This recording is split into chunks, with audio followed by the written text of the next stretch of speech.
My dear friend, mentor, and former Harvard professor, Dr. Tal Ben-Shahar, said in one of the discussion that his research paper was probably read most by 5 people: himself, his wife, his brother, mom, and I believe one of his friends.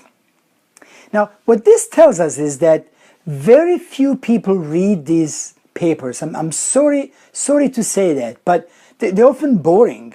And unless you are involved in the field of positive psychology, you know, they just, it's hard to read this. But again, some of us will read these papers, and so we can, you know, come up with 1 or 2 or few exercises, paragraphs that truly applies to the practice of positive psychology, what we called applied positive psychology.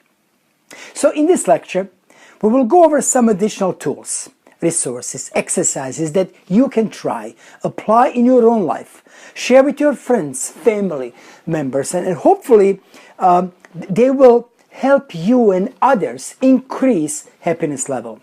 You know, after all, our goal is to improve overall well-being, and really for us, but also for our friends and our family. So you can listen to these lectures and come back anytime to it, of course. You can pick one tool and try for a week or so. If you want some of these to become habits, you know the rule, do it for 21 to 30 days. It may be difficult to try all these tools simultaneously, and I really wouldn't even recommend it. So try one, come back to the lecture, try other, see what works. Or if you feel comfortable, you know, just try them all. Again, some will work for you, some may not, but unless you try it, you will never know. So first tool for this lecture is what we call 3 good things. And this particular one will be a little bit different than the one we gave you earlier. So at the end of the day, spend a few minutes to think about 3 good things that happened that day. And think what caused it. Then take a piece of paper and write it down. I told you that I introduced this, I guess about 3 years ago, and was doing it every night for months. It's a very powerful exercise, as it helps to, you know, end the day thinking of good things rather than bad things. It forces us really to recognize good things in life.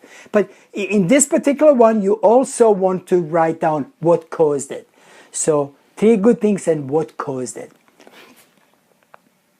The second exercise, mindfulness. You know, we didn't cover mindfulness in details, and we will do that in our next course, certainly. But here we would like to introduce this exercise briefly. To get started, we can do exercise of breath, breathing exercise. You know, we all breathe anyway, right? Thank God. So we can do this exercise anywhere, anytime. It's available to us. Take a moment.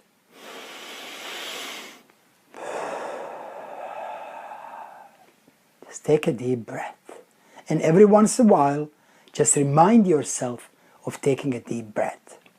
Also check my other Habits and Happiness program, and there is a full 5 deep breath exercise, what I call the research behind it and explanation how to do it.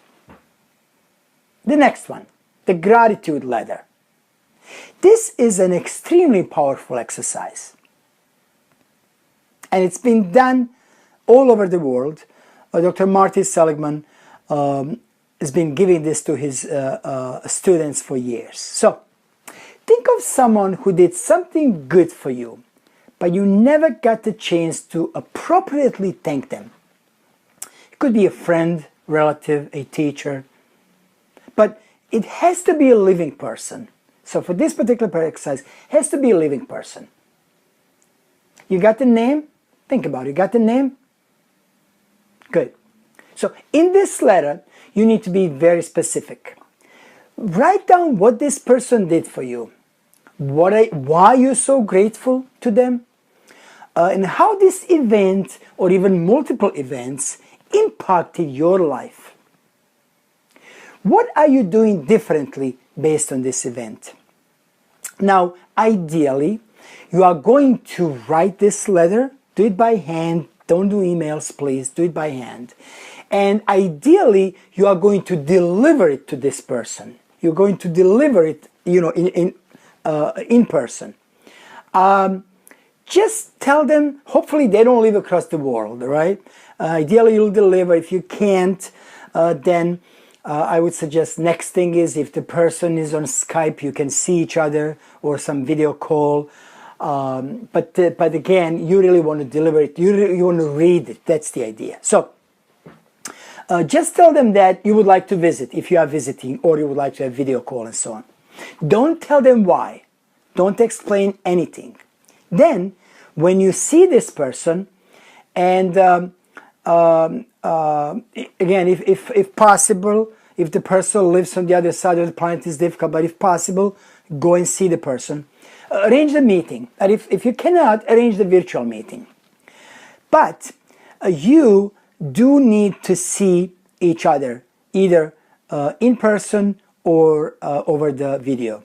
Then sit down with this person and read the letter loud to them. Just pay attention to the feelings across on the other side from that person, and actually pay attention to your own feelings. Leave the letter with the person.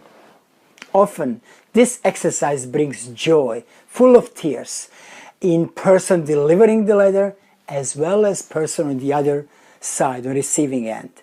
I have done this actually with my wife about, I guess, 3 years ago, and it was just amazing experience, so highly recommend it.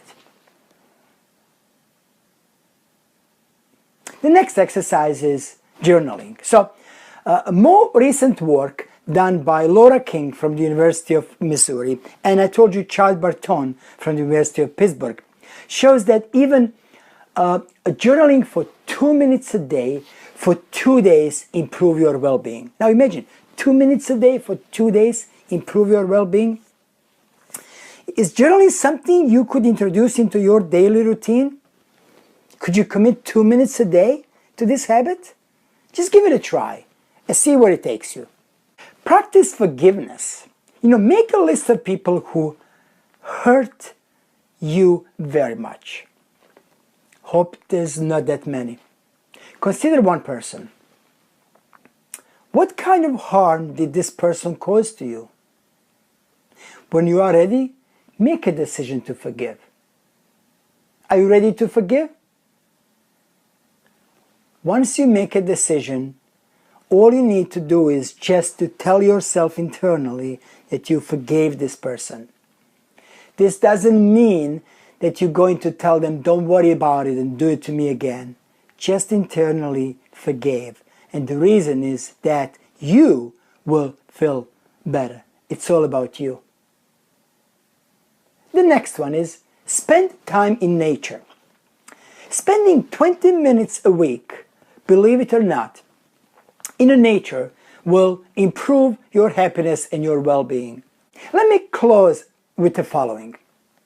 When Dr. Marty Seligman delivered a lecture on human values at University of Michigan in 2010, this is how he closed it, and I quote, "What does every parent want for every child?" This is exactly what we have talked about today. We can all say yes to more positive emotions in life. We can all say yes to more engagement with people we love, our work and our leisure. We can all say yes to better relationships with people. We can all say yes to more meaning in life. We can all say yes to more positive accomplishment.